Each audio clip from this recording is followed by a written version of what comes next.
mediante la participación de diferentes estudiantes junto a docentes que se han adentrado en este camino. Al mismo tiempo, se busca motivar a nuestros compañeros y compañeras de ciclo básico, intermedio o inclusive aquellos que ya están en niveles más avanzados a recorrer esta senda. Esta noche trataremos algunas reflexiones sobre la importancia de la investigación de lenguas indígenas de la mano de dos grandes investigadores. Por un lado, al magíster Marvin Mosquera, que es licenciado en Lingüística Aplicada a la Enseñanza de Lenguas, de donde también es docente. Al mismo tiempo cuenta con una maestría en Educación Superior y se desempeña a la vez como docente investigador del Instituto de Investigaciones. Mediante la participación de diferentes estudiantes junto a docentes.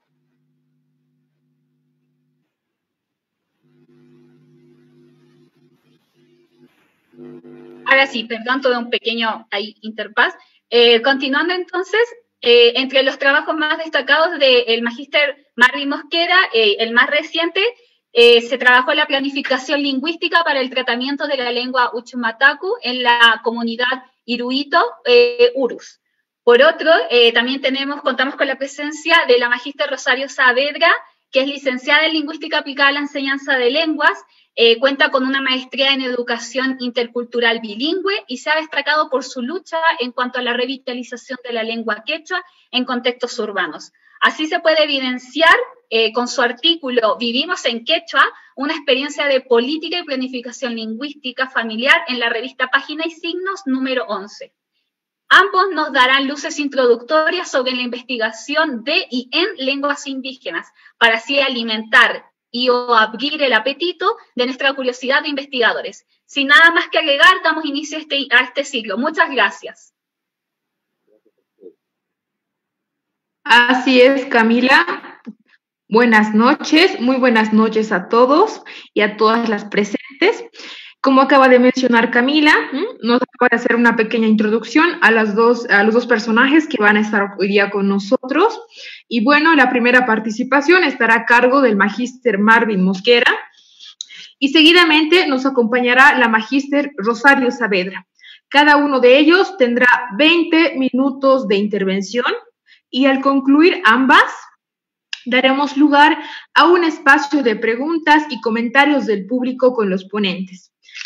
Por favor, les hago recuerdo que pueden escribir sus preguntas aquí en el chat de Zoom. Si están viendo la transmisión por Facebook, pueden hacerlo en los comentarios y por favor no olviden colocar a quién va a dirigir a su pregunta, ¿no? Si es para el magíster Marvin o para la magíster Rosario. Y bueno, damos inicio. Por favor, una recomendación para todos y todas, mantengan su micrófono apagado, ¿sí? Y bueno, comienza el licenciado Marvin. Bien, muchas gracias, Micaela, por la presentación. Camila, a todos los presentes. Bueno, yo voy a un poquito más que hacer, digamos, una conferencia o algo así, compartir con ustedes lo que he podido realizar hasta ahora y cuáles han sido mis inquietudes y cómo he encarado el proceso de investigación dentro de nuestro campo de la lingüística, pero que definitivamente para trabajar en investigación necesitamos abrir mucho más, digamos, el espacio, en el sentido de que no es solamente el lingüista que resuelve problemas respecto a la lengua, sino que necesita un conjunto de lenguas. Entonces, en este marco, voy a socializar, voy a hacer una presentación, por favor, quisiera compartir pantalla. Licenciado, perdón, antes de que continúe, ¿cabe la posibilidad de que o se acerque un poquito más al micrófono o hable un poquito más fuerte para que se escuche mejor? Se le escucha un poco bajo, por favor. Ahora sí, creo que estaba con mi volumen bajo. Ahora muchísimo mejor. Muchas gracias.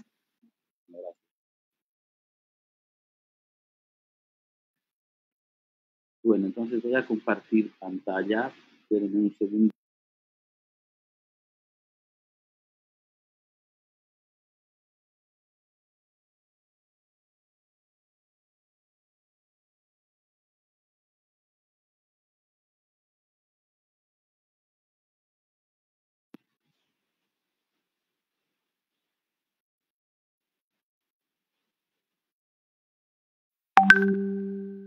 No sé qué pasa.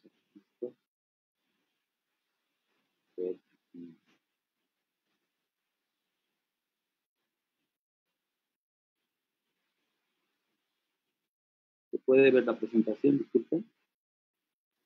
Sí, se ve. Perfecto.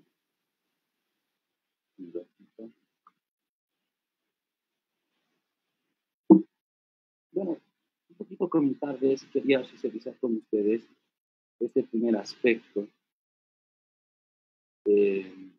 Para hacer una revisión bibliográfica sobre diferentes lenguas en el mundo, yo me puse a revisar algunas experiencias, por ejemplo, como esta de la lengua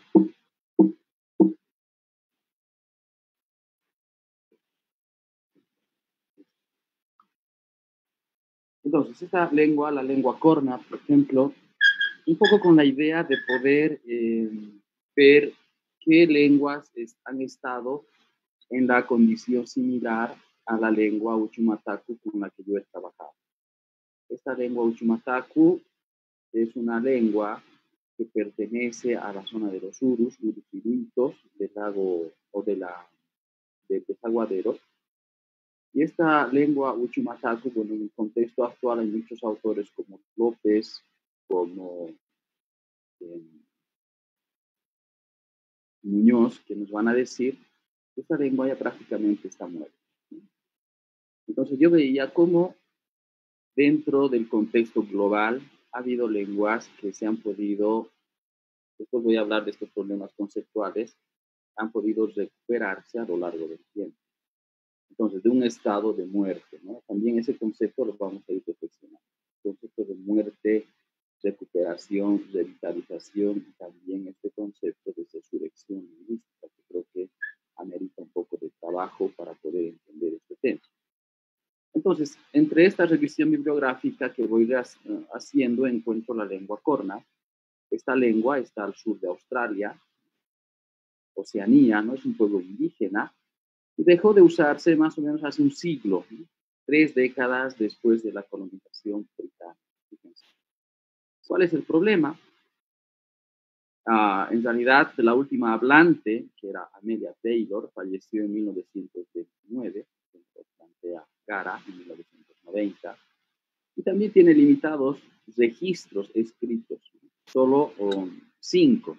No hay ninguna grabación, o sea, básicamente son textos de 5 textos de los cuales está de alguna forma registrada la lengua, pero después no tenemos más. ¿Qué acciones se han hecho para poder trabajar sobre esta lengua que básicamente ya estaba muerta, que nadie más, ya no había ningún hablante y de mucho tiempo? Había un interés por revivirla, despertarla desde 1990, revivir la lengua solo en datos escritos, desarrollo progresivo de varios términos, entonces se fue trabajando por la neologización, se fue trabajando con la restauración de la identidad a partir de proyectos genealógicos. Eso fue interesante porque fueron encontrando a gente que pertenecía al lugar y los fueron captando y motivándoles a nuevamente identificarse con su lengua y con su cultura, porque estaban dispersos, este grupo indígena. Entonces fueron haciendo proyectos genealógicos, ¿no? Viendo quiénes eran de su sangre, quiénes habían estado, pertenecían a las familias y quiénes eran por ahí descendientes. Entonces fueron captando. Georgina Jambo Williams, ¿no? Trabaja la reviviscencia de esta lengua a partir de los años 80, que es a partir de también un trabajo de activistas, y se va a construir este curso de lingüística del corno en los 90. Se va a hacer también esta asociación aborigen de la comunidad que va a empezar a enseñar la lengua, va a trabajar cursos de la lengua, va a generar neologismos sobre diferentes temáticas, por ejemplo, arqueológicas, deportivas y de uso común.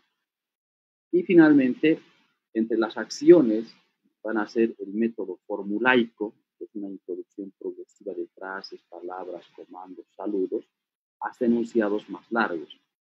Entonces, esta introducción progresiva se va a ir dando dentro de la comunicación cotidiana a partir de los neologismos que han ido construyendo y se ha ido introduciendo. Entonces, fíjense cuál ha sido el resultado. En el momento actual ya hay hablantes, la lengua nuevamente está en uso, la lengua ha sido recuperada, introducido y aprendido dentro de la comunidad. Y hay esto que es una parte fundamental para mí, ¿no? La cuestión identitaria. Son orgullosos de su pasado, lengua como insignia de su identidad. Entonces, fíjense cómo esta lengua, de haber estado muerta por mucho tiempo sin hablarla, a partir de estas estrategias de acciones que la comunidad ha empezado a construir, ha llegado a volver a hablar. Entonces, en este caso, les voy adelantando algunas preguntas. ¿Será posible resucitar una lengua? Voy a plantearles estas preguntas como duras y como también interrogantes que podemos ir respondiendo más adelante. Otro caso que me parece también similar, digamos, a esta lengua de Michimataku es el caso de la lengua Miami o Miamia, que está en Estados Unidos. El lugar es el tribu Miami de Oklahoma, Estados Unidos. Entre los problemas, el último hablante falleció en 1960, no se escuchó la lengua por más de 30 años, fíjense, por más de 30 años. Entonces, ¿cuáles han sido las acciones? Fíjense, en este caso, cuál es el rol también de la academia, que era uno de los puntos que nos querían un poquito comentar. Fue traída a la vida por Darryl Baldwin, quien aprendió la lengua desde la documentación lingüística. Fíjense cuál es el rol de la documentación lingüística, es muy importante lo que dejamos. Pero no solo es el hecho de dejar un documento, ¿no?, como un producto histórico, un producto lingüístico, sino más bien quién asume esa responsabilidad para poder aprender la lengua y transmitirla, digamos. Este sujeto, Darryl Baldwin, va a ser el que va a enseñar la lengua a sus 4 hijos mayores como segunda lengua. Y al final, la familia va a ser pionera en hablar la lengua como segunda lengua, esta lengua maya. Entonces, en este caso, para recuperar esta lengua, hay una alianza muy interesante que se hace entre la tribu y la universidad en Oxford, Ohio, que fundaron en 2001 el proyecto Miamia, que más tarde se convirtió en el Miamia Center, ¿no? Este centro empieza a trabajar de manera directa sobre la lengua y sobre toda la parte de la estructura, el corpus, el estatus, la parte de la identidad, etcétera, para que esta lengua pueda volverse a hablar. El principal aporte de la universidad consistió en brindar una extensa y vasta documentación lingüística de Miami, además de ser prácticamente el brazo de investigación en lo que respecta a educación a lingüística e investigación etnográfica y artística. Esto nos lo plantea en el 2017. Entonces, fíjense, en ambos casos hay una interesante intervención de lo que es la academia, cómo la academia empieza a generar neologismos, cómo la academia le da un soporte a todo el proceso, haciendo la documentación lingüística, trabajando principalmente en textos históricos y todo lo que podría recuperarse como dato para poder incorporar la lengua dentro de la lengua. Pero una cosa importante también que hay que decirlo es quién hace este proceso. ¿Quién es al final el que decide recuperar la lengua y el que decide al final revitalizar la lengua? En realidad acá no es la universidad, no es necesariamente el lingüista, ¿no? En este caso son los propios hablantes, los propios integrantes de la comunidad. Entonces ahí hay una responsabilidad muy fuerte que cae sobre ellos y lo que hace el lingüista, lo que hace la academia es generar un soporte para que ellos puedan recuperar sus textos. Entonces, fíjense, quería comentarles esos 2 casos. Hay otros casos más como el hebreo, que para muchos ha sido descartado, que ahora cuenta con millones de hablantes y que también fue liderizado por un sujeto que se llama Eliezer Ben Yehuda, quien va a ser, digamos, el primero que va a aprender la lengua y que también va a enseñar a su hijo, y su hijo va a tener como primera lengua el hebreo. Y nuevamente, aquí hay todo un aparato corporativo que va a ir ayudando a esta lengua a poder desarrollarse en el tiempo. Y nuevamente, se va a trabajar esta recuperación de la lengua a partir de los textos principalmente litúrgicos del hebreo. Entonces, fíjense los casos que hay en el mundo y que en nuestro contexto se va dando bajo esa lógica. Entonces, ¿qué pasó con mi investigación de los urus? Yo quisiera mostrarlos, no sé si voy a tener mucho tiempo, pero quería mostrarles un video. Acá está. ¿Se puede observar el video, por favor? Así es, licenciado. ¿Podemos ver el video? Perfecto. Después les va a tocar a ustedes. Adelante. Suanaca.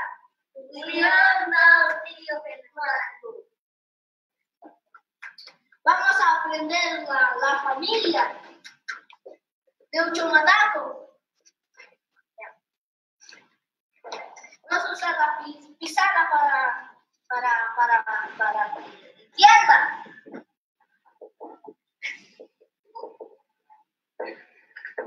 Papá se dice amai.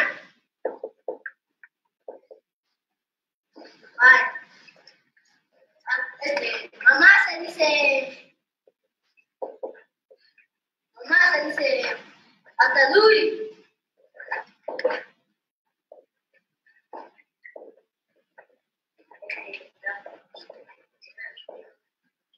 Bebé se dice Zapajoni.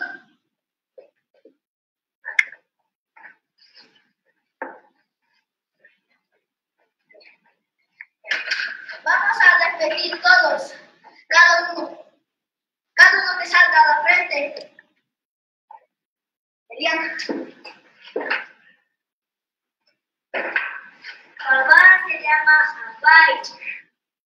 Mamá se llama Atalui. Bebé se llama Zapajoni. Ya, aplausos. Ya, ha salido, ¿no? Ya a repetir las palabras. A Erika.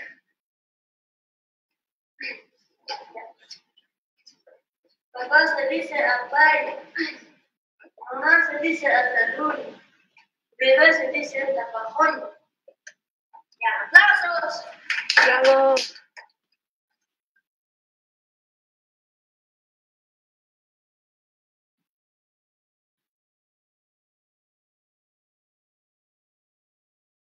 Bien, entonces fíjense, por ejemplo, en el caso de estos niños, ¿qué es lo que les pedimos nosotros, no?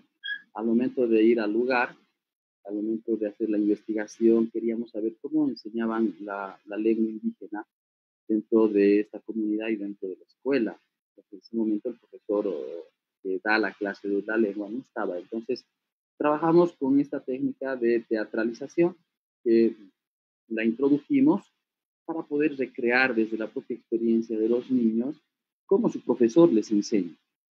Entonces ahí se ve claramente el niño asume el rol del profesor que se llama Genaro, es un sabio indígena, y este niño empieza a desarrollar la réplica casi exacta de lo que hace el profesor dentro de la escuela. Entonces, una primera cosa es que entre los resultados que encontramos que hay un bagaje de conocimiento de los jóvenes y de los niños que ya han empezado a dar fruto. Entonces, este niño, por ejemplo, no está mirando su libro, su cuaderno, no está muy interiorizado de que Apay es papá, ¿no? Atalui es mamá. Y como eso podemos encontrar un bagaje de vocabulario bastante amplio. Al hacer una cuantificación del léxico que manejan los niños y los jóvenes, inclusive los niños aventajan un poco más o menos alcanzando a unas 70 o 80 palabras que reconocen entre números, entre colores, entre sustantivos, verbos, etc. Entonces, hay un aprendizaje interesante, ¿no? Después, podemos ver también que los niños y los jóvenes construyen oraciones pero sueltas, ¿no? Todavía en un sentido telegráfico, es decir, yo, o por ejemplo, en el caso 1 que les pongo, Wilkiki Koya, yo trabajar casa, ¿no?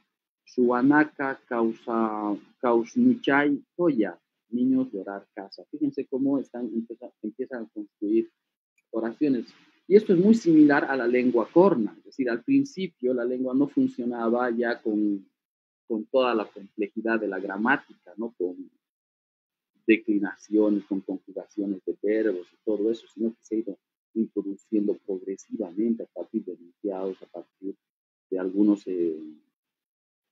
comandos que ha ido dando resultado en adelante y después se ha ido mejorando, digamos, el aspecto comunicativo.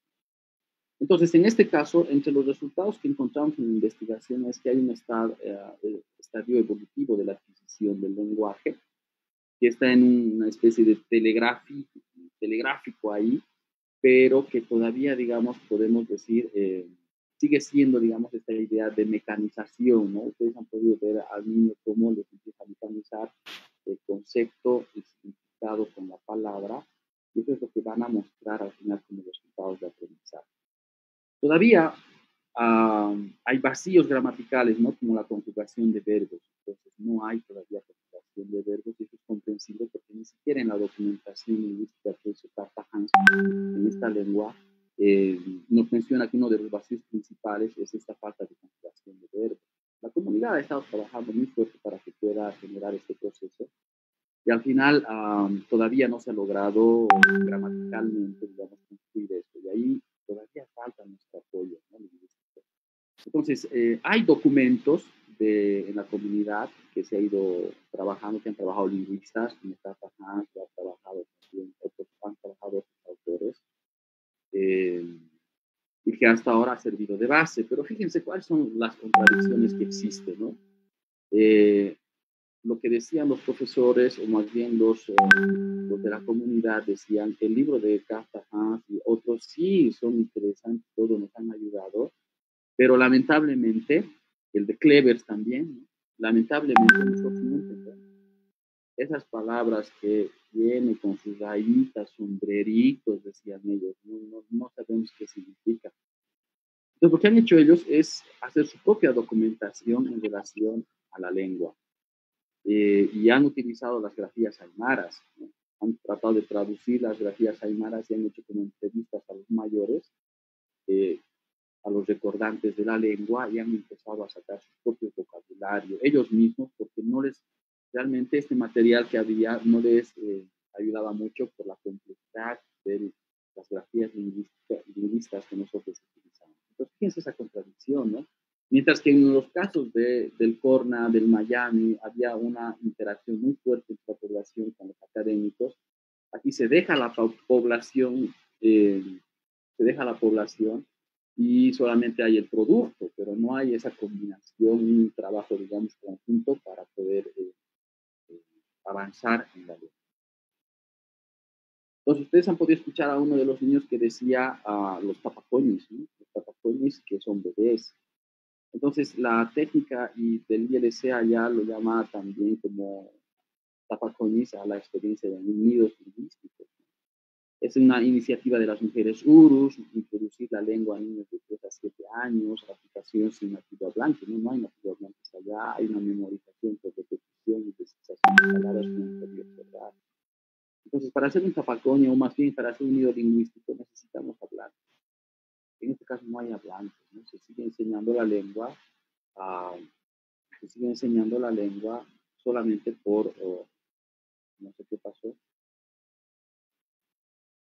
con mi presentación.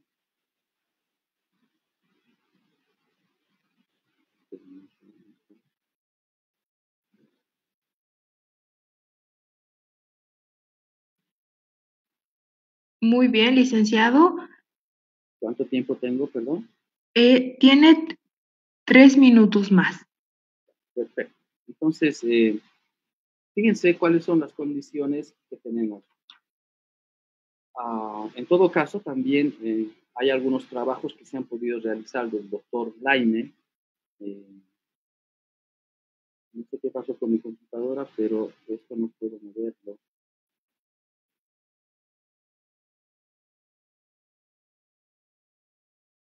Algo pasó.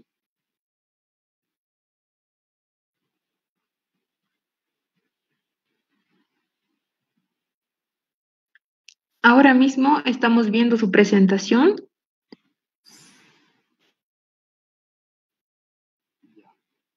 pero no sé qué ha pasado. Y en todo caso hay esta experiencia también del doctor Teófilo Laine, que ha construido ya un primer alfabeto de la lengua y que se está basando la comunidad en esta parte para que se pueda trabajar. Fíjense entonces esta experiencia de cuáles son nuestras inquietudes y nuestra aproximación desde la academia. Lo que está pasando con nosotros es que estamos dando un aporte muy separado de lo que es la comunidad en sí. Hacemos la investigación, generamos esta documentación lingüística, pero luego les dejamos solos a los pobladores para que puedan desarrollar y aplicar su lengua. Entonces, creo que hay un divorcio entre la academia y los procesos de recuperación y revitalización lingüística, porque nosotros como lingüistas lo que estamos haciendo es un poco aprovecharnos de la situación. Es decir, estamos haciendo un extractivismo académico, un extractivismo de conocimiento. Sacamos el conocimiento, generamos estos textos, estos documentos y listo, pero no estamos trabajando por el interés de la comunidad, sino por el interés propio como lingüista. Yo creo que eso es uno de los desafíos que tenemos en adelante para nosotros, porque estamos divorciados en realidad de los grupos sociales. Entonces, una idea que yo tengo importante para poder trabajar en la carrera es generar nudos problemáticos. Eso que tenemos que hacer. O sea, la carrera debería estar liderizando ahí en procesos de recuperación lingüística, de documentación lingüística, en procesos de estrategias de revitalización lingüística, estrategias de reminiscencia lingüística para poder aplicarlas en los pueblos indígenas a partir de esas experiencias, pero no lo estamos haciendo y eso yo creo que es un error muy grande. Entonces, nosotros hemos abierto el Centro de Investigación en Lingüística Aplicada, ha sido aprobado en Consejo de Carrera, estaba medio todavía en camino para que sea aprobado a nivel de Consejo Facultativo, pero que sin embargo este centro debería asumir esto como proyecto grande, ¿no? Como proyecto grande. Recordemos que en las ciencias tecnológicas, por ejemplo, hay proyectos, programas que hacen tratamiento de aguas para ver cuál es la calidad del agua y cómo se puede mejorar, y es un problema recurrente. El problema de las lenguas en el contexto actual es recurrente. Lo que nosotros no estamos haciendo es responder a esas problemáticas. Entonces, para mí, una cosa importante que la carrera debe asumir a partir de este centro y hacer funcionar este centro es nudos problemáticos que podríamos trabajar: revitalización, recuperación y documentación lingüística centrales por ahora. Entonces, creo que son esos los desafíos que tenemos, y que nuestra mirada no solamente sea una mirada muy lingüística, ¿no? Creo que eso es también un divorcio, es muy lingüístico lo que hacemos, desde nuestras descripciones, por ejemplo, sociolingüísticas, ¿no? Que cuando vamos al terreno describimos cómo hablan, qué tipo de términos utilizan, desde la lingüística descriptiva, pero nos olvidamos de los problemas que la gente tiene, problemas económicos, problemas identitarios, contactos culturales bastante complejos, y eso no lo analizamos. Es decir, creo que nos hemos quedado nuevamente en un paradigma del variacionismo sociolingüístico de los años 60, y hasta ahora no podemos salir de eso, y que en el momento actual ya se está hablando los estudios lingüísticos ya no solamente del variacionismo, sino más bien como un hecho social. Y eso tiene que ver principalmente con esta idea de que la lingüística no puede encerrarse al variacionismo, sino tiene que abrirse a trabajar la conciencia social, la ecología de saberes, estos paradigmas que están ahora vigentes y que nos están interpelando a nosotros como lingüistas para poder salir de ese variacionismo y entrar a una nueva perspectiva, ¿no? De, por ejemplo, trabajar las relaciones de poder, trabajar los conflictos sociales, la violencia de género desde el campo de la lingüística, que parece que no tuviese nada que ver, pero más bien al contrario, tiene mucho que ver. Entonces, yo creo que con esto cierro mi presentación. Estaré atento a sus dudas, a sus consultas, para que puedan seguir, podamos un poquito más compartir sobre esto. Perfecto, licenciado Mosquera, muchísimas gracias por su intervención. Como menciona el licenciado Mosquera, ¿no? Nos queda reflexionar acerca del extractivismo académico, ¿no? ¿Cuál es el rol del lingüista y cuál es el rol del hablante, ¿no? En torno a la planificación lingüística para el tratamiento de una lengua indígena.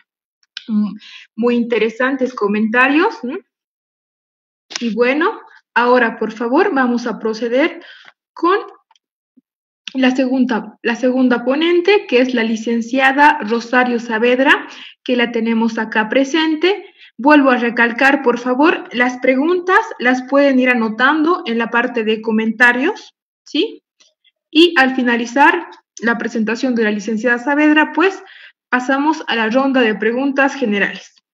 Licenciada Saavedra.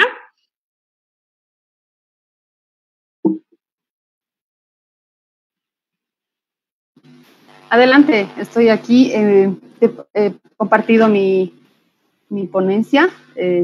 Yo lo puedo hacer también. Lo estoy empezando a abrir. Entonces, para aquellas personas que no me conocen, mi nombre es Rosario Saavedra. Gracias por la maravillosa introducción que han realizado de mi persona. Me alienta mucho saber que tienen esa percepción del trabajo que voy realizando y espero no defraudarles en esa línea, ¿no? Bueno, entonces creo que he sido, digamos, más conocida por justamente por el apoyo y la pasión que siento hacia el quechua, ¿no? Entonces, y es que definitivamente siento una necesidad de hacer algo, ¿no? No solamente como profesional lingüista, es lo que somos, ¿no es cierto?, en la carrera, sino también trascender un poco más allá. Y creo que eso es un poco también la inclinación a la que he generado bastante énfasis y lo que de alguna forma ha cambiado mi vida, ¿no? Y también quizás de gran manera la vida del entorno inmediato mío, ¿no? Entonces, agradecer también por la invitación que se me ha hecho y compartir este espacio con mi compañero y colega Marvin Mosquera. Es un placer también saludar a la directora de carrera, Marvin, madame, espero podamos reflexionar. Creo que es una necesidad que nos mueve y que definitivamente no podemos quedarnos así, ¿no? Creo que estamos encaminados y me alegra mucho que hayan podido desde sus necesidades abrir estos espacios y felicitarles porque alguien lo tiene que hacer y el resto nos sumaremos para fortalecer las reflexiones y todo lo que haya que hacer. Entonces, gracias por contar conmigo. Empezaré con mi presentación. He titulado esta presentación básicamente con Sinikunata, Apaigachay Yacalpachan. La misma indica que en la línea de lo que decía Marvin, justamente, las lenguas las va a fortalecer y las va a mantener vivas únicamente el habla, es decir, que hagamos uso de ellas. Y para eso justo planteo la pregunta, ¿no? ¿Qué vive o mata una lengua? ¿No? Y planteo esta reflexión. Es decir, para mí no es lo mismo hablar que usar. Es decir, yo puedo hablar el quechua, pero no usar el quechua, ¿no? Y creo que lo que ha cambiado mi vida y quizá muchos colegas y niños es justamente el hecho de que haya decidido usar el quechua. Prácticamente yo quizás diría por lo menos en mi hogar, ¿no? Hasta un 95%, ¿no? Es decir, el quechua me acompaña todo el tiempo, ¿no? Y eso no es solamente en el hogar, sino en la comunidad, en la academia, en los WhatsApps, en todo sentido, y vamos a ir un poco mostrando la experiencia. Por eso distingo, no es lo mismo hablar que usar. Puedo hablar la lengua, puedo conocer, puedo ser un bilingüe perfecto, coordinado en todo sentido, mas si no hago uso de la lengua, creo que no aporto. Y eso es justamente la línea en la que va mi siguiente diapositiva, ¿no? ¿Qué vivo mata una lengua? Es la decisión de cada hablante. Es decir, si uno decide usar la lengua, aporta que esta viva y se desarrolle, ¿no? Ustedes conocerán, los que están presentes y quizás no algunos, a Pedro Plaza Martínez, ¿no? Él decía, por ejemplo, en los diferentes eventos que hemos ido participando con él, decía que las lenguas o crecen o decrecen, y las lenguas en condiciones de subordinación, como es el caso de nuestras lenguas indígenas, y no solamente en Bolivia, sino en el mundo, al estar en contacto con lenguas más fuertes, digamos, en el imaginario, ¿no? Van decreciendo, porque los mismos hablantes, de alguna forma, desahuciamos, ¿no? La funcionalidad que pueden tener, ¿no es cierto? Entonces, y al no usar, pues no transmitimos. Y eso creo que es un aspecto crucial que también Marvin ha resaltado, es decir, si nosotros no usamos la lengua, a pesar de que seamos hablantes de la misma, no aportamos, porque no aportamos a que otros escuchen y se beneficien no solamente con el aprendizaje, sino además con algo muy fuerte que para mí es la identificación. Es decir, escuchar a otras personas que hablan la misma lengua que yo me fortalece. Y además me permite descubrir a nuevos hablantes que yo jamás se había imaginado que hablaba, ¿no? E incrementa quizás inimaginablemente mi imaginario de la población que creía yo que hablaba esta lengua, ¿no? Entonces, por tanto, no usar, o sea, una decisión de no usar la lengua que yo, o las lenguas que yo hablo, ¿no? Pues genera de alguna forma, ¿no?, que se debilite la misma, ¿no? Es decir, que decrezca. Y por tanto estoy decidiendo su muerte, ¿no? Entonces, consciente o inconscientemente, estamos en esa línea, ¿no? Complementando lo que decía Marvin, justamente, ¿no?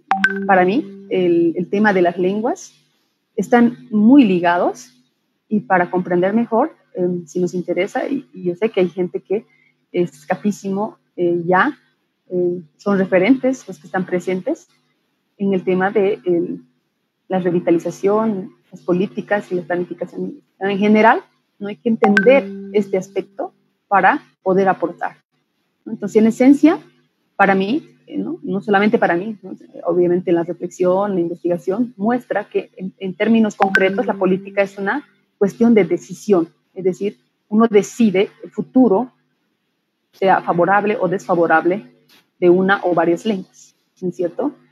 Entonces implica una postura, ¿no? La misma, ustedes conocen que es la yunta, ¿no es cierto? Y yunta es la planificación lingüística, ¿no? La planificación lingüística es la acción, es decir, la concreción de esa decisión. Lo cual implica, por ejemplo, que si hay una decisión y no hay una planificación, no hay concreción.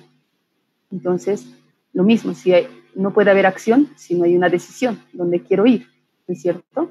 Entonces, es súper importante que profundicemos estos aspectos si nosotros queremos aportar a la revitalización, a las lenguas, a las culturas que hoy nos convocan, ¿no? Entonces, podemos entender, ¿no?, que la política lingüística tiene diferentes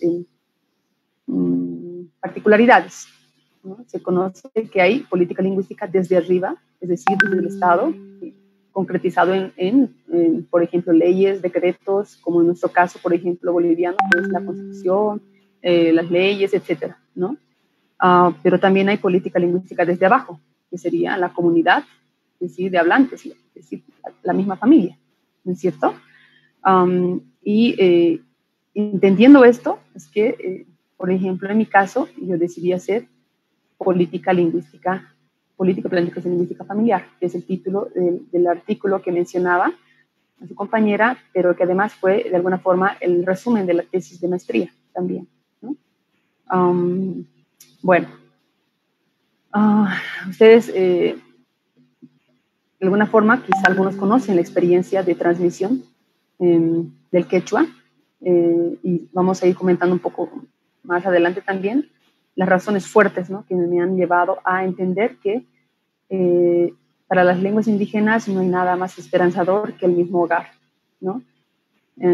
Por tanto, la decisión de incursionar en la política de planificación lingüística desde abajo, es decir, desde la familia, ha traído como resultado que actualmente mis 3 niños son bilingües, ¿no?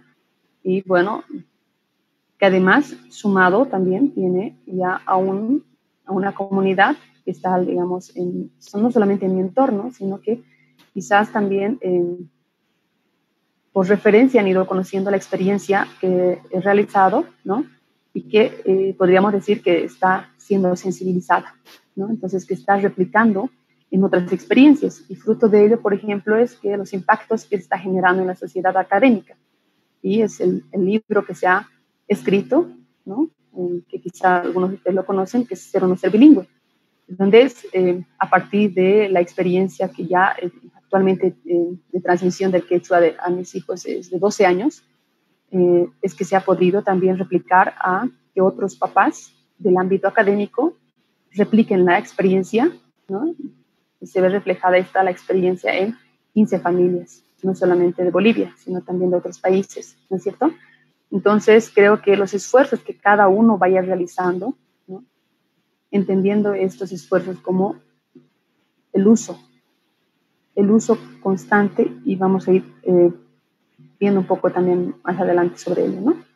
Entonces también genera impactos en la sociedad popular, lo que les decía, por ejemplo, no solamente en el entorno académico, sino también en la comunidad que rodea principalmente mi entorno, ¿no? Entonces muchas mamás quieren, ¿no? Muchas mamás y papás en realidad quieren, pero pocas mamás persisten y logran resultados visibles. Es decir, que muchas mamás ven con muy buenos ojos el hecho de la transmisión, el hecho de que hayan esfuerzos, pero en un ámbito todavía, en un plano simbólico, es decir, qué lindo, qué bonito, qué necesario para el estudio, para el trabajo, para todo, pero no para mí. Es decir, ese es, creo, el desafío, ojalá, de los que estamos presentes, el poder entender que los esfuerzos no se tienen que quedar en la academia, no tienen que restringirse a escribir un artículo, a hacer una investigación y a dejarlo en la biblioteca, sino que tenemos que, creo, entender que el desafío es trascender las aulas y los papeles, ¿no? Para poder generar impactos en la sociedad. Imagínense ustedes que cada uno de los que estamos en sala pudiésemos hacer ello y cuántas nuevas experiencias resultarían de ello, ¿no? Entonces, pues el hecho de que hayan otras experiencias, sin lugar a dudas, motivan, ¿no? Y fortalecen esos pequeños esfuerzos que se van dando también. Entonces, veamos qué determina el logro o el fracaso, ¿no? Son muchos los factores, creo, ¿no? Es un tema muy fuerte de identidad, ¿no? Actualmente, por ejemplo, en el programa de deportes, que ustedes conocen, está en nuestra facultad, hay quizá entre un 40 y hasta un 50% de población estudiantil que proviene de las provincias, ¿no? Y que obviamente hablan la lengua. Sin embargo, por la presión todavía fuerte del entorno social que los rodea y que hasta ahora, digamos, ha podido incidir negativamente en estos jóvenes, genera que muchos de ellos eviten hablar o finjan que no conocen o no dominan esta lengua, justamente para no ser evidenciados y no ser discriminados, porque todavía eso se ve, ¿no? Entonces, otro aspecto es el nexo, ¿no? O sea, cuán fuerte me siento yo, cuán fuerte es mi autoestima, mi autoconcepto, ¿no? Con mi comunidad, con mi familia, ¿no? Ahora, si eso está en el plano de la rabia, del sentir odio por mí misma o por mi familia, obviamente voy a querer despojarme de todo lo que eso implica, ¿no?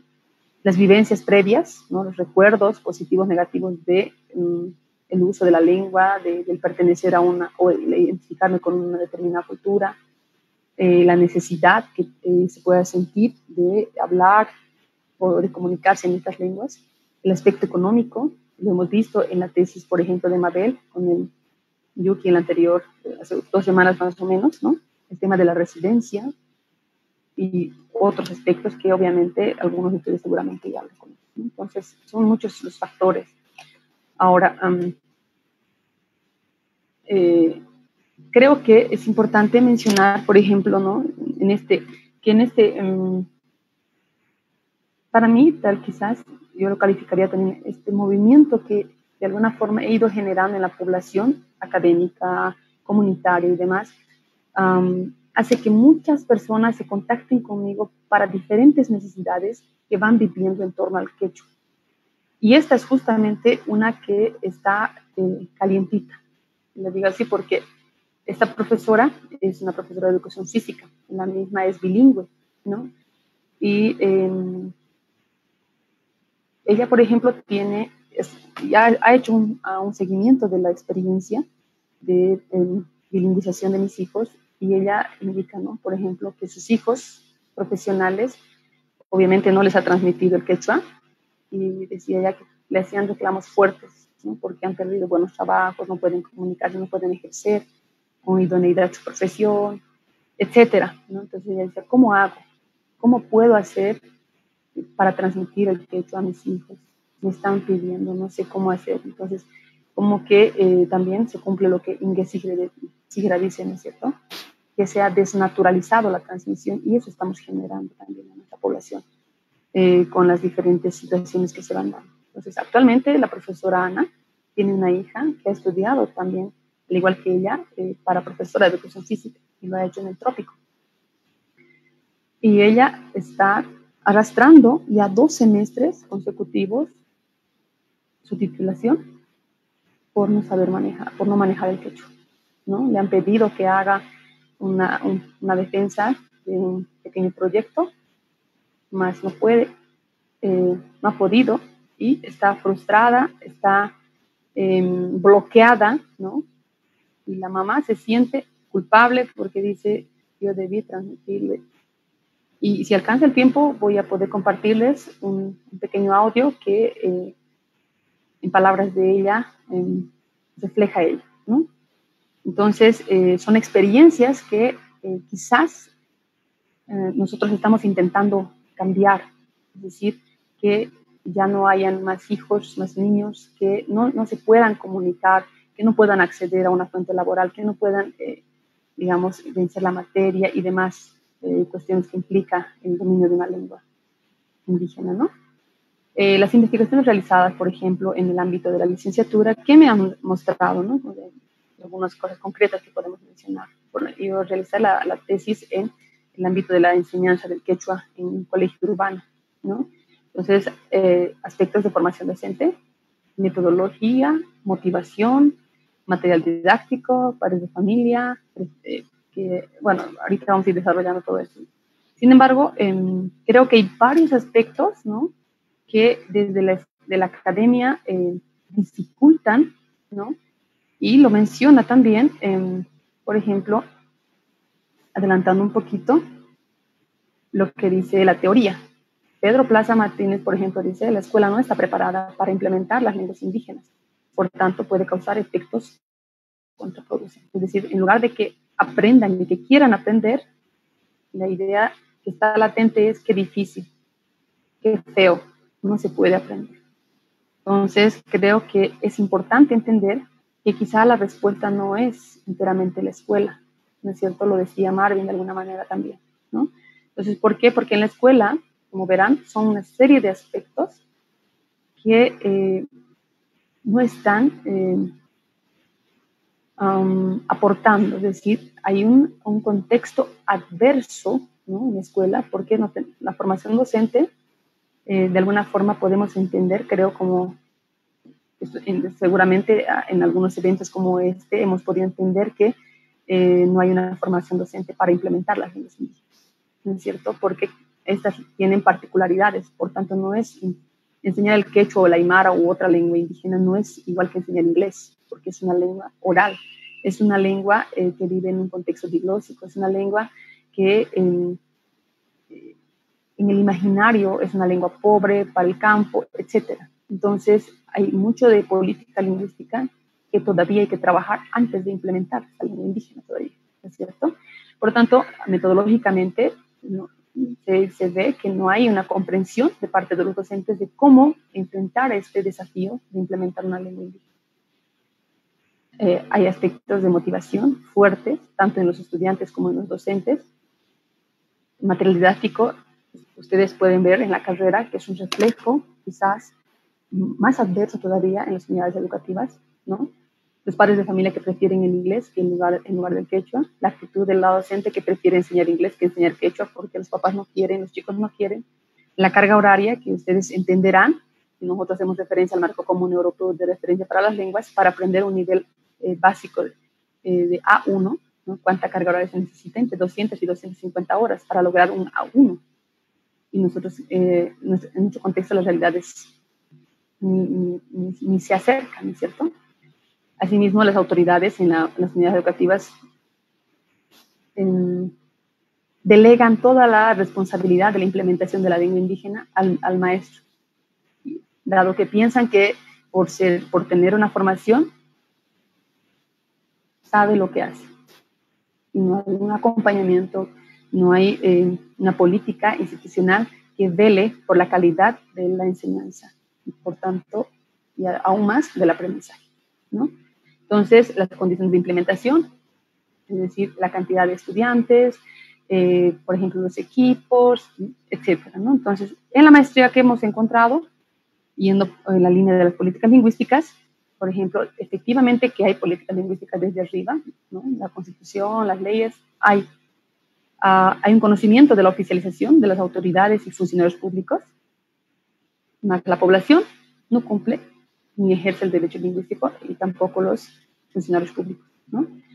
Y un aspecto importante creo que es justamente que está relacionado con las primeras diapositivas, ¿no? La elección lingüística. La elección lingüística principalmente de la población que visita la gobernación, por ejemplo, es que hay una elección a partir de 3 aspectos fundamentales. La institución define si van a usar castellano o quechua, la vestimenta de la persona a la cual se dirigen y el tema de conversación. Entonces, estos aspectos es importante conocerlos y entenderlos para poder realizar algún esfuerzo de revitalizar, ¿no? ¿Qué dice la triada en relación a las lenguas indígenas? Luis Enrique López, por ejemplo, habla de la teoría, Luis Enrique López habla de la triada, ¿no es cierto? Escuela, comunidad y hogar. Antes se había apostado solamente por la escuela, sin embargo, como hemos visto en la afirmación que realiza Pedro Plaza, la escuela no está preparada y hemos visto en los resultados de la tesis, por ejemplo. Entonces se apuesta por la triada, ¿no? Escuela, comunidad, hogar. Sin embargo, vemos que actualmente la escuela todavía no está aportando mucho por las condiciones y demás. La comunidad, ustedes de manera general pueden ver, por ejemplo, que los papás hablamos a los niños en castellano, ¿no? Y en un contexto urbano casi absoluto. En el hogar es quizás la esperanza para mí, desde la experiencia que tengo. Asimismo, Inge, ¿qué nos dice? Que hay que revitalizar a los hablantes. Definitivamente creo que es un aspecto de no solamente esforzarnos por la lengua, sino por entender al hablante mismo y hacerle sentir orgulloso de lo que es para que no se camufle, ¿no es cierto? Bueno, actualmente estos 3 esfuerzos que me gustaría comentarles, más Noelia, pedirle, si es que tengo todavía algún tiempo restante, si es que se puede, vamos a ir comentándoles un poquito de los Así es, licenciada, tiene tiempo disponible. Hasta las 9:05 puede compartir ¿Qué hora tenemos ahorita, Noelia? No Ahora mismo son las 8:58, tenemos hasta las 21:05. Ah, ya, gracias. Bueno, entonces comentarles, por ejemplo, que a raíz de alguna... en realidad, como les decía, tanto desde la academia como desde la comunidad, en los diferentes entornos en los que me muevo, las personas me han identificado como la persona que habla quechua y ha transmitido a sus hijos en quechua y es la que más sabe del quechua, ¿no? O sea, en mi entorno, quiero decir. Entonces, por ejemplo, he creado un grupo de WhatsApp justamente a sugerencia de Adolfo Newman, quien está realizando una maestría y, bueno, justo me ha hecho diferentes entrevistas, ¿no? Y con él por sugerencia suya, hemos creado este grupo de WhatsApp, ¿no? En la que he identificado a 6 mamás que podrían, ¿no? Incursionar en esto de la transmisión del quechua y del aymara a sus hijos. Actualmente, ¿no?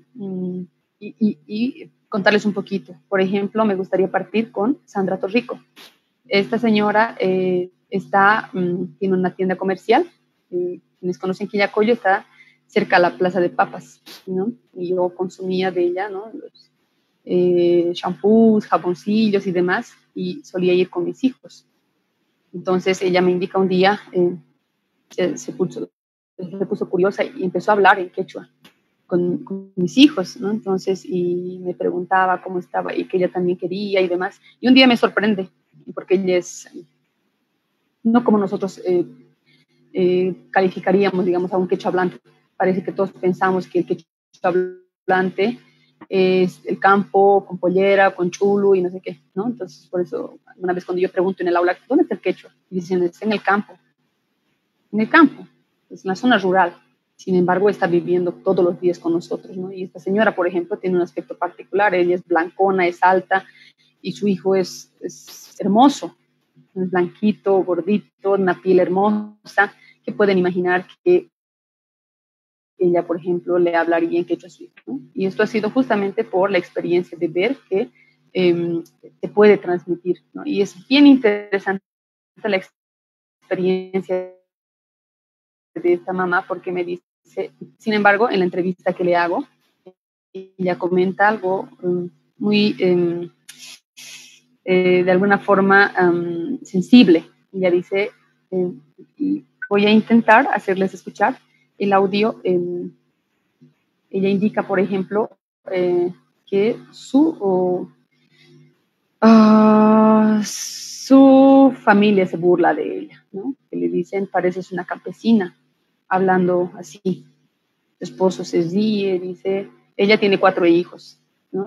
3 de ellos son jóvenes y este niño tiene 5 o 6 años, no estoy segura. Entonces ella cuenta y dice, no se ríen, se burlan. Entonces yo con ellos no puedo hablar porque me hacen sentir mal, ¿no? Entonces, sin embargo, está en campaña, lo está haciendo, ¿no? Entonces, esta otra experiencia es de Juana Cachí, ¿no? Quien hace 3 días exactamente ha empezado. Sin embargo, la insistencia con ella ha sido constante, ¿no? Lo que ha cambiado ha sido quizás, y yo he hablado con su hija, ¿no? Eso se conoce técnicamente como gestión lingüística. He hablado con su hija, ella tiene 11 años, y yo he hablado con ella sí, textualmente, ¿no? Expresamente, y le he dicho básicamente, si tu mamá te transmite el quechua, la beneficiada vas a ser tú. Si tu mamá no te transmite el quechua, la perjudicada vas a ser únicamente tú, ¿no? Entonces, ella ha abierto su mente, y en la entrevista que le hago a Juana, dice, ¿no? Está empezado, y ahora he empezado, no le hablo más en castellano, y mi esposo dice, aunque no le he dicho lo que quiero hacer, no me ha cuestionado, y hasta él está participando, ¿no? Y ella dice, lo voy a hacer, y voy a hacer con mis otros 2 hijos más, y voy a matar, dice, ¿no? O sea, en realidad son 4 los beneficiados ahí, ¿no? Juana va a hacer, lo único que va a hacer es usar el quechua, y va a beneficiar a 4 en su hogar, ¿no? Y ella dice, querer es poder, y lo voy a hacer, y no voy a parar. Entonces ya tiene resultados. Súper interesante, porque además que la hija de Juana ha presenciado de la abuela, es decir, que hay una predisposición porque ha tenido insumo lingüístico durante la niñez, ¿no es cierto? Este otro caso es de Soledad Coca, que es diplomante actualmente en la segunda versión del diplomado Culturas y Lenguas, donde fui docente del módulo de experiencias nacionales e internacionales de revitalización lingüística. Entonces, a raíz de, por ejemplo, de esas reflexiones que hemos ido realizando, ella ha empezado a transmitir, y justamente hoy estaba con ella. Su hija es Evelyn, que tiene 17 años, y nos comenta, ¿no? la experiencia que está viviendo con su hija, y cómo ha implicado a su mamá y a sus hermanas, y se está relacionando incluso más conmigo, e incluso ha venido a la casa, y ella dice, quiero que mi hija escuche a más personas que hablan quechua para que se sensibilice y para que se motive más. Y está de acuerdo, pero quiero yo que se mueva en el medio de las personas que hablan quechua. Entonces, por eso es importante, ¿no?, la población, ¿no?, sentirse parte de una población con la cual uno se identifica, ¿no? Entonces, yendo a las conclusiones, a ver si podemos escuchar el audio ahorita. Las lenguas necesitan ser entendidas en su realidad y complejidad para poder focalizar esfuerzos y revitalizarlas, ¿no? Entonces, creo que si nosotros no entendemos la dinámica de las lenguas que son particulares, Marvin hacía una descripción de diferentes lenguas, ¿no es cierto? Entonces, creo que un paso importante, si uno quiere hacer algo por las lenguas, es primero aprender por lo menos lo básico y mostrar a partir de ese ejemplo a la población que esa lengua es importante a partir del ejemplo y no solamente desde lo romántico, ¿no es cierto? Entonces creo que 2 líneas puntuales de aporte podemos mencionar, que es desde la academia, lo que decía Marvin, por ejemplo, escribir artículos, investigaciones y demás, aporta reflexiones, conclusiones, aporta, pero también lo podemos hacer desde la individualidad, es decir, trascender el ámbito puramente académico y pasar a lo concreto y cotidiano, ¿no? Entonces, usar la lengua en todo momento. Entonces, si yo voy aprendiendo, por ejemplo, una nueva lengua, es empezar a usar y ejercitar y ver los impactos, porque se puede hablar de impactos con el uso de la lengua, ¿no? Entonces, voy a permitirme abrir ahora el archivo del... ¿Cuál es su nombre completo? Esta es la profesora Ana, que nos va a comentar un poco de la experiencia con su hija, ¿no?, que les comentaba que ha estudiado para profesora de educación física. Escuchemos, por favor. Mi nombre es Ana María Claros. ¿Qué lenguas habla? Hablo quechua y castellano. ¿Quién o quiénes le transmitieron el quechua? Aprendí de mi mamá más que todo y mi papá. ¿A qué se dedica? Soy licenciada en Educación Física y Deportes. ¿Cuántos hijos tiene y de qué edades son? Yo tengo 4 hijos, la mayor tiene 42, el que le sigue 33, luego mi hija de 27 y la menor que tiene 24. ¿Usted transmitió el quechua a sus hijos? ¿Por qué? ¿Qué factores o cuáles fueron las causas? Bueno, siempre he querido que ellos hablen quechua, pero nunca han querido ellos, se resistían, porque lo decían que era muy feo. ¿Qué experiencias positivas o negativas está pasando con sus hijos que involucren al quechua? Bueno, para mí lo positivo es que en mi trabajo con mis alumnos utilizo el quechua. Y con mis hijos no se puede porque ellos no quieren aprender. ¿Cuál es su opinión respecto a ello? Realmente los deben aprender el quechua desde muy pequeños, desde niños, porque cuando grandes ya no pueden aprender. ¿Cómo está incidiendo en la vida de sus hijos y la de usted el hecho de que ellos no hablen quechua? El problema de mis hijos es que ya cuando empiezan a trabajar tienen problemas, como ahora para cualquier trabajo están pidiendo las lenguas originarias, entonces ellos se ven perjudicados con el idioma del quechua. ¿Qué sucede con su hija que estudió educación física con relación al quechua? Bueno, mi hija realmente ha empezado y ha tenido que repetir 2 semestres para poder hablar o poder hacer su tema de educación física. Y más que todo, no podía expresar o no podía ni leer el quechua. ¿Cómo hubiese podido evitar las situaciones adversas que están viviendo actualmente con el quechua? Lo que deberíamos haber hecho es de que mis hijos aprendan desde muy pequeños el quechua. ¿Cuál es la opinión de sus hijos o hija en particular respecto del quechua? Recién se aprenden quieren aprender, pero ya no pueden porque es muy difícil. Los términos, la expresión, y recién se ven frustrados el no haber aprendido. ¿Qué diría en base a estas experiencias a los papás y mamás que hablan el quechua con respecto a sus hijos? Que les enseñen desde muy pequeños a hablar el quechua, porque cuando ya son profesionales les perjudica para obtener el cargo. ¿Qué les diría a los jóvenes y a la población en general sobre el quechua?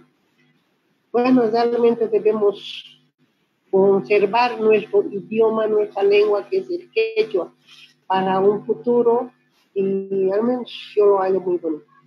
Si pudiera retroceder el tiempo, ¿qué haría con respecto al quechua y sus hijos? A obligarles a que aprendan a hablar y yo también a hablarles, ¿no? A ellos. Listo, creo que es una muestrita. Creo que ha terminado mi tiempo y si hay sobrará un espacio, podemos escuchar el otro audio de la señora Sandra que les comentaba, que también apela a la sensibilidad porque expresa el sentimiento de una mamá que está intentando transmitir el quechua, más el contexto no le está facilitando las cosas, más al contrario, está de alguna forma frenando y afectando en su forma de sentirse, ¿no? Entonces, es todo. Gracias por haber permanecido y estoy abierta a cualquier consulta o inquietud que tengan. Muchísimas gracias, licenciada Saavedra, Ari. Paika y quechua simimanto para la guancha, Ari. Sigan muranquika y lenguas indígenas nisqata yanapaita. Parlaspa, atinki ruaita, Ari. Parlaspa. Hablando, ¿no? Como nos menciona, si uno quiere hacer un aporte a una lengua indígena, hay que empezar aprendiendo la lengua, siendo un ejemplo, un gran aporte de parte de la licenciada Saavedra. Muchísimas gracias, licenciada. Es un ejemplo para todos.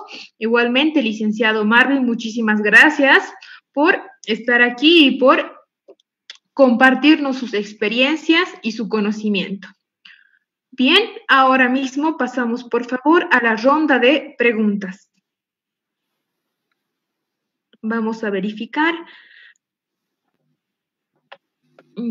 A ver. Aquí tengo una que dice: desde su perspectiva como lingüista, ¿qué opina de la gramática de los hablantes de herencia y de la gramática de los monolingües, quechohablantes? ¿Cómo se puede incluir la diversidad de estas dos gramáticas en la formación de niños bilingües en el área urbana? Esta última es para la licenciada Saavedra. Gracias. Creo que es una pregunta muy interesante y quizás parte también de la experiencia que estamos pasando en la carrera, ¿no? Con el quechua. Creo que, bueno, yo he calificado de dos maneras, básicamente, ¿no? Digo, el quechua calientito, es decir, el quechua que usa la población, y el quechua académico. Es decir, que solo conocemos los que hemos pasado por la academia, ¿no es cierto? Y que solo lo entendemos y lo utilizamos los que de alguna forma hemos ido aprendiendo términos y formas de expresión. Sin embargo, la población desconoce y no es funcional el mismo tipo, ¿no? Y en esa línea quiero dar respuesta a esa pregunta que me hacen, ¿no? En un evento que he participado, que organizó Luis Enrique López, sobre la educación intercultural bilingüe, ¿no? Justo vinieron mexicanos a compartirnos la experiencia de implementar la educación bilingüe, ¿no es cierto? Y decían, por ejemplo, algo que me impactó y creo que es una gran verdad. Yo hago una consulta en esa línea a los que están en la sala, ¿no? Nosotros hemos pasado por diferentes espacios, experiencias escolares, académicas, con el castellano. la misma implica que hemos tenido experiencia, por ejemplo, en la escritura, más tenemos todavía dificultades, ¿verdad? No creo que haya todos, los que están en sala, no creo que haya, no creo que todos seamos capísimos en redacción, en ortografía, etcétera, ¿no es cierto? Y pretender que con la poca y escasa, hasta mínima experiencia de haber incursionado en el ámbito o en el nivel escrito de las lenguas indígenas, pretendamos escribir a la perfección. Entonces, en esta experiencia, lo que nos han mostrado ha sido, empecemos a escribir y en el camino vamos a perfeccionar. Lo importante es escribir, ¿no es cierto? Entonces, creo que en la línea de la producción hay que ir. Entonces, si bien es importante y sentimos una necesidad de escribir perfectamente, lo haremos. En el camino lo vamos a hacer, pero hay que tener algo hecho sobre lo cual perfeccionar. Entonces, actualmente yo, si bien he participado de muchas experiencias de escritura del quechua en todo sentido, y yo intencionalmente me he brindado en diferentes situaciones que me han demandado mucho tiempo, esfuerzo, dinero, etcétera, no me arrepiento porque eso me ha dejado mucha experiencia y creo que ha complementado la formación que hemos recibido en la carrera en el ámbito específico del quechua, ¿no es cierto? Y creo que si uno tiene la intención de escribir a la perfección, lo puede hacer, mas no esforcemos a estos niños, ¿no? Haciéndoles sentir que es difícil, ¿no? Escribamos como podamos, ¿no es cierto?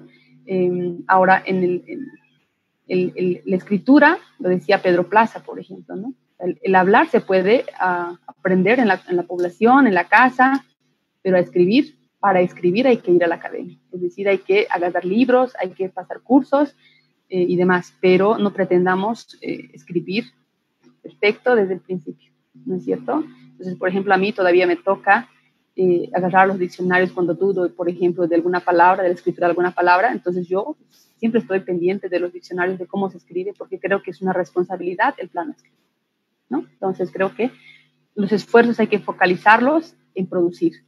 Y veamos que el quechua tiene gran parte, digamos, el alfabeto en realidad son 18 letras, ¿no es cierto?, del castellano. Entonces, una persona que sabe quechua puede escribir tranquilamente, con errores puede escribir. Lo importante es producir y en el camino se verá la perfección. Espero haber podido responder a la pregunta.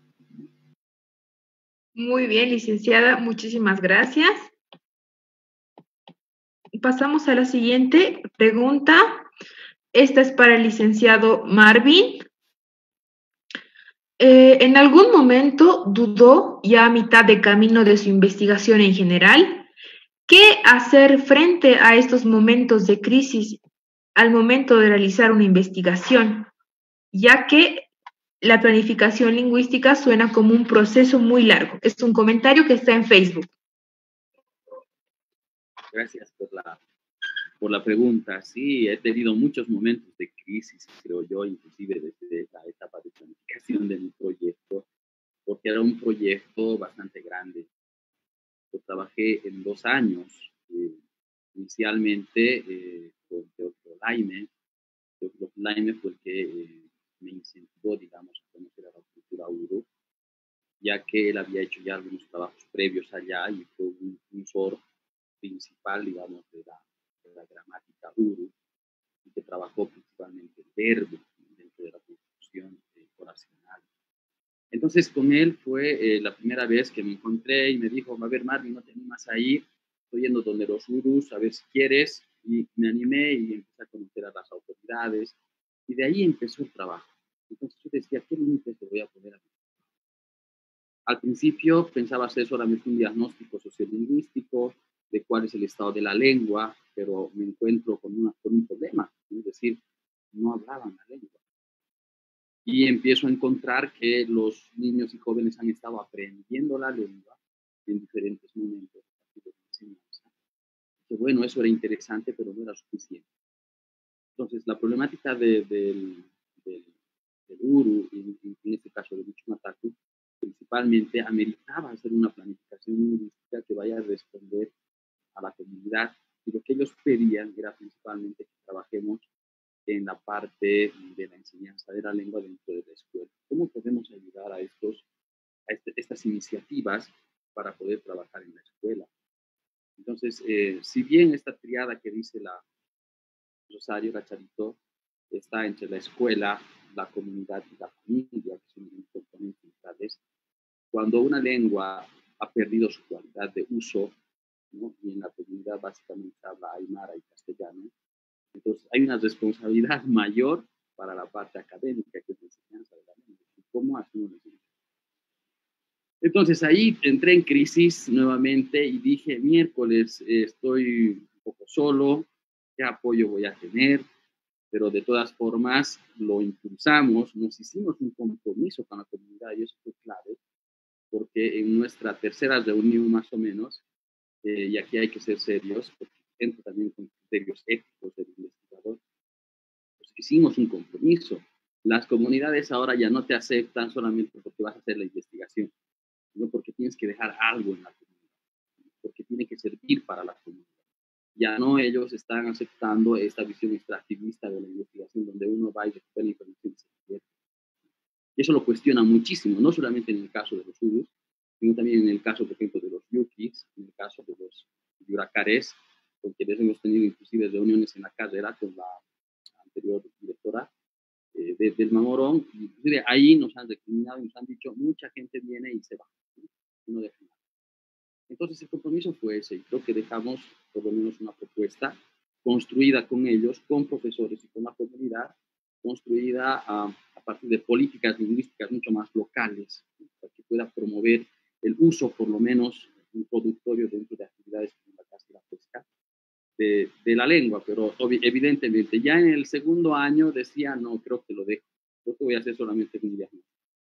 Pero eso ya iba en contra del compromiso que había hecho. Entonces, creo que el apoyo de la Fundación Prohibande fue fundamental para la parte económica. Ganamos con una propuesta y con este financiamiento pudimos desarrollar todas las actividades que teníamos. Pero aún así simplificamos en la escuela y no fuimos un poquito más allá a trabajar más con las familias. Creo que queda pendiente todavía eso, pero concentramos nuestra atención bastante con los profesores y con la parte educativa. Entonces, eso fue, he tenido muchos espacios de crisis, casi lo dejo, dije ya no voy a hacer y al final también el compromiso inicial fue uno de los puntos centrales para poder. Gracias. Bien, muchísimas gracias, licenciado Marvin. Y aquí hay una pregunta más. A ver, probablemente vamos a concluir con esta. La voy a leer.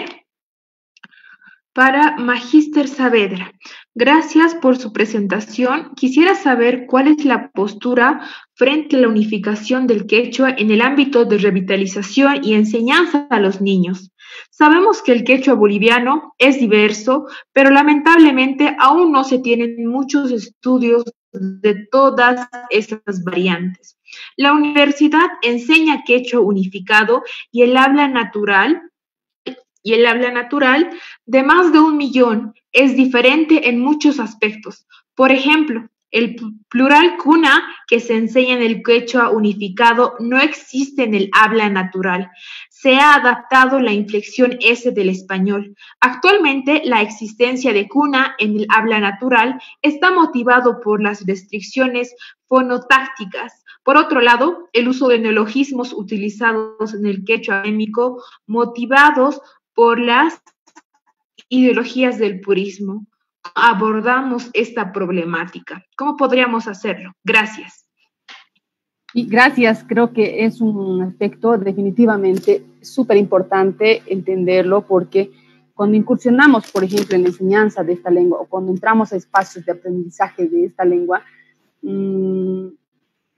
nos chocamos justamente con que en el ámbito académico, en la línea de la explicación anterior que realizaba de la escritura, hay una idea latente de que la academia debe ser la que aporte desde el purismo, es decir, de cerrarnos al uso de préstamos, ¿no? Y en este caso, efectivamente, el pluralizador, el sufijo cuna, ¿no?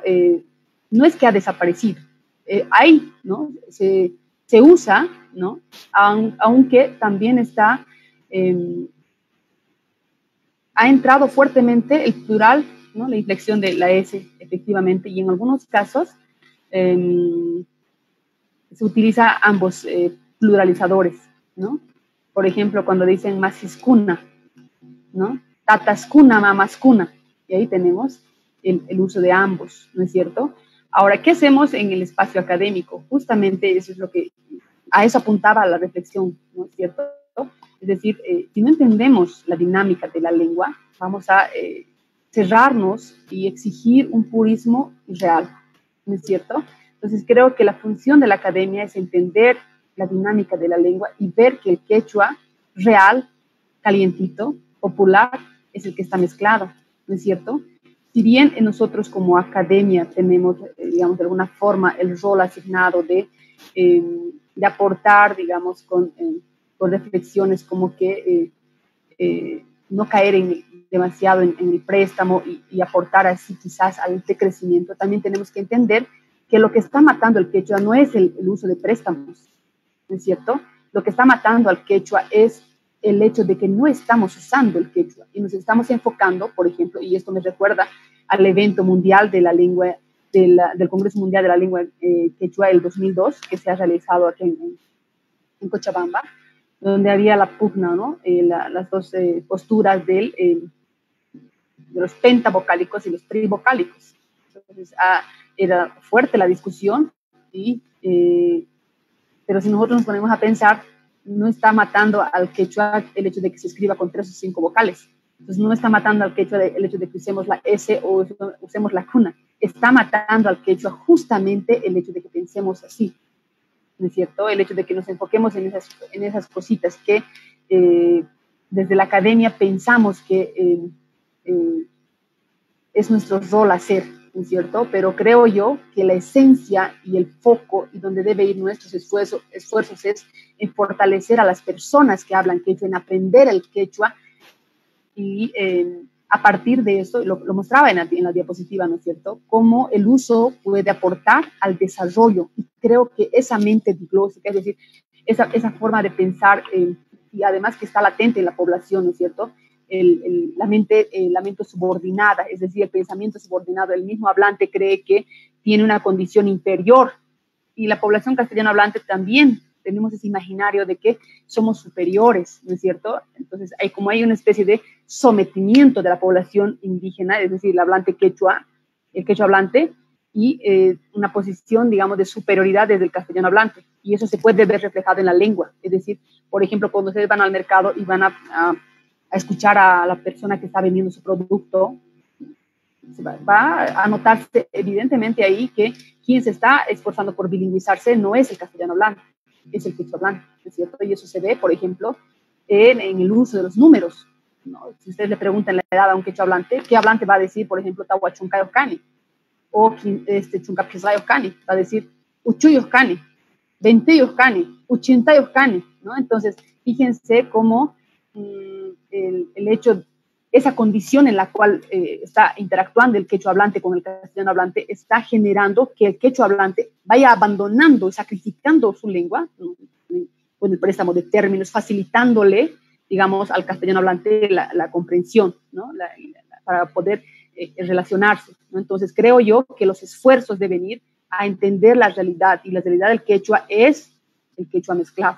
No quiero decirles con esto que no aportemos con nuevos términos ni nada, sino que quiero que entendamos que si nosotros logramos que la población vuelva a pensar en quechua, va a crear nuevos términos. Pero si nosotros seguimos en esa condición, creyendo que está la población quechua por debajo de la población castellano hablante, vamos a seguir aportando a que haya préstamos innecesarios. Pedro Plaza Martínez hablaba, por ejemplo, de que cuando uno va al banco, hacía una analogía, ¿no? Cuando uno va al banco es porque no tiene plata, te va a prestar cuando no tiene plata. Y en el caso del que, o sea, los préstamos deberían ser función esa, es decir, prestarte cuando no hay.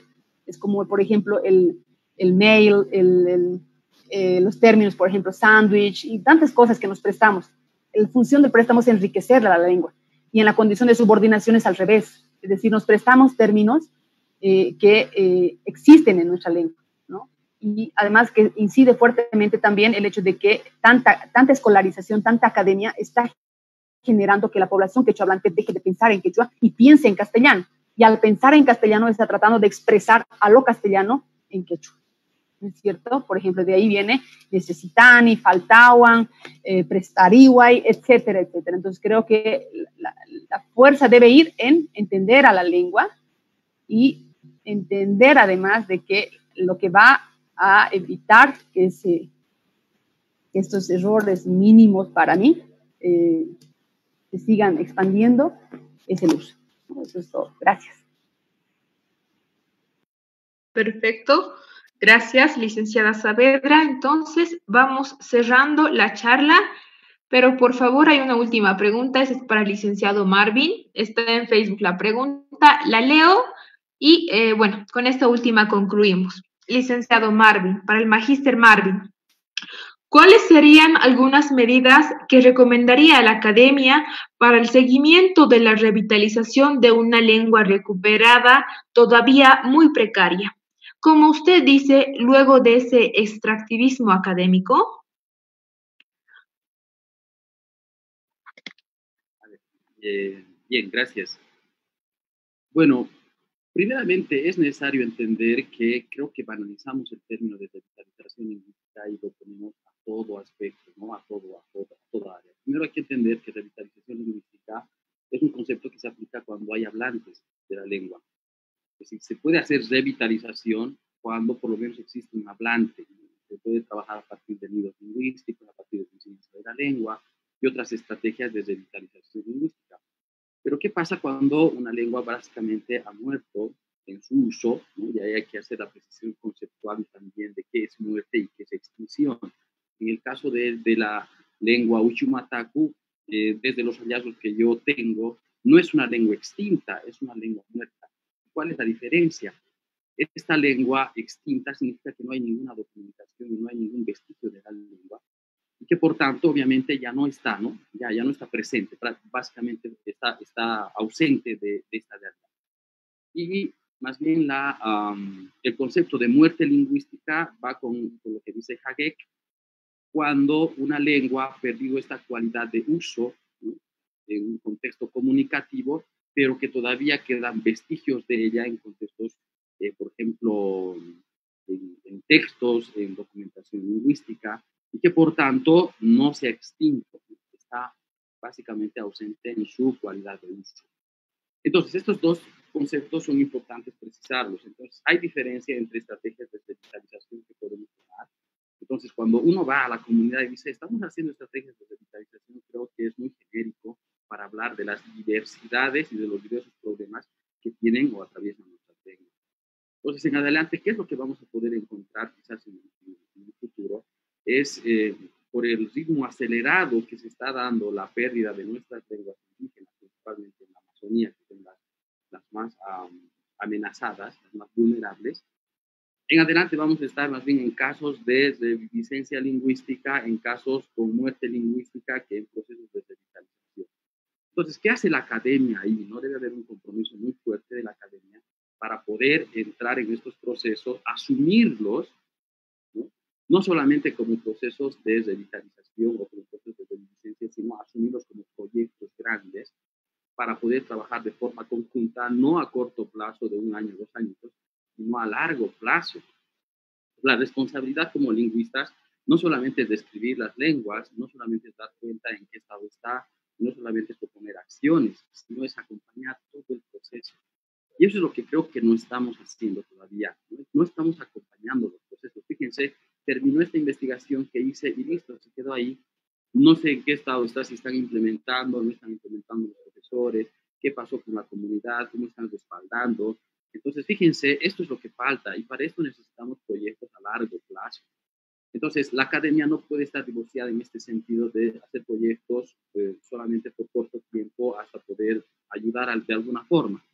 si hasta ahora no se ha dado la revitalización lingüística en muchas lenguas, inclusive con iniciativas internas, ¿no? Porque los urus han tenido la iniciativa, han trabajado muy duro para poder llegar inclusive a aprender estas palabras sueltas de enunciados y oraciones, inclusive sueltas, no hay tampoco apoyo económico. O sea, el Estado maneja, digamos, una política lingüística favorable a las lenguas, pero de fondo tampoco se invierte recursos económicos para promover estudios y acompañar estos procesos.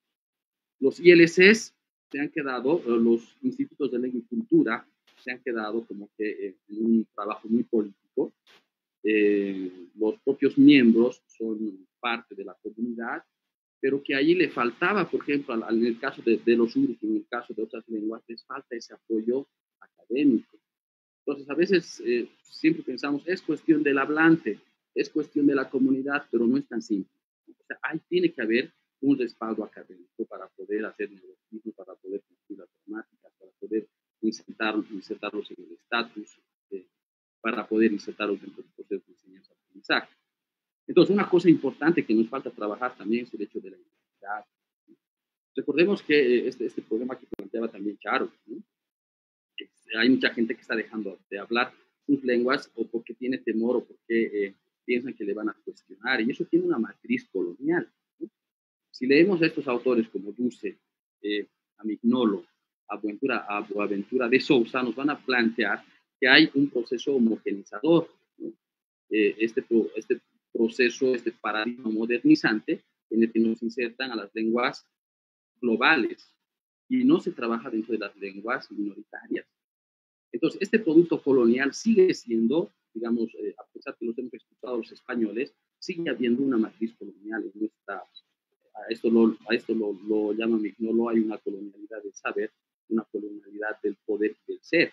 Entonces, que no hemos dejado de lado, ¿no? Por eso es que nuestra gente indígena quiere nuevamente aprender el castellano o el inglés más que su propia lengua indígena por esta matriz que ha dejado identitaria de los procesos coloniales y no lo estamos trabajando. Entonces, no estamos centrando en las lenguas, pero no estamos trabajando tampoco este elemento central que es la parte identitaria, de motivación, de autoidentificación, y creo que es súper importante para poder entender estos procesos. Bueno, creo que eso. Gracias.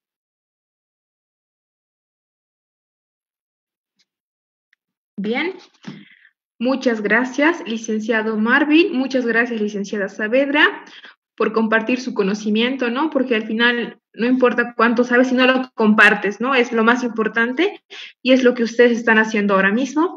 Muchísimas gracias por su participación. Buenas noches. ¿Puedo hablar? Buenas noches. Sí, adelante. Quiero felicitar a las muchachas que han realizado esto, me parece súper interesante. Agradecer a Marvin y a Charito por su interesante participación, los he escuchado atentamente. Perdón, se me escucha, ¿verdad? ¿Está mi micrófono prendido? Sí, perfectamente. Me parece que es una manera muy linda, muy didáctica y pedagógica de incentivar a los estudiantes de la carrera a continuar con trabajos de investigación, que creo que es lo que necesitamos, trabajos de investigación que realmente tengan un producto que nos lleve a seguir investigando, y esto de las lenguas nativas y de las lenguas en extinción son temas sumamente interesantes que no deberíamos descuidarlos ni dejar de lado. Quiero agradecer nuevamente a las chicas de la EL de investigación que están iniciando con buen pie su trabajo. Muchas felicidades y gracias nuevamente Marvin y Rosario. Y buenas noches, que les siga yendo también como hasta ahora con este su primer trabajo. Muchas gracias, licenciada Marta Montaño. Entonces, para ya hemos acabado por el día de hoy. Lamentablemente, disculpamos, nos hemos pasado un poquito más de lo que teníamos previsto. Esperamos que el siguiente viernes también puedan estar presentes, ya que va a estar Gabriel Gallinate con el análisis fonético acústico, una vía para una mejor evaluación de los sonidos fonémicos del Maropa, Tacana, de Reyes Beni. Agradecemos nuevamente, como hizo la licenciada Marta Montaño y mi compañera Micaela, a la magíster Rosario Saavedra, al magíster Marvin Mosquera. Realmente todo lo que dijeron fue muy enriquecedor. Por un lado, el licenciado, bueno, el magíster Marvin con lo del divorcio, esto que existe entre la investigación y el contexto, y por otro lado también la magíster Rosario Saavedra, de que podemos revitalizar desde nuestra posición, ¿no? Aunque sea desde aquí. Con eso finalizaríamos el ciclo, bueno, daríamos inicio, pero finalizaríamos esta introducción de webinar. Nuevamente, muchas gracias a todos. Esperamos como social verlos pronto. Muchas gracias. Hasta luego. Gracias a ustedes, chicas. Sigan adelante. Chao, chao. Gracias. Un gusto, mucho éxito y esperemos no esperemos, estoy segura que vamos a escuchar impactos fuertes y que van a trascender los espacios académicos. Felicidades y adelante. Muchas gracias, muchas gracias. Hasta luego.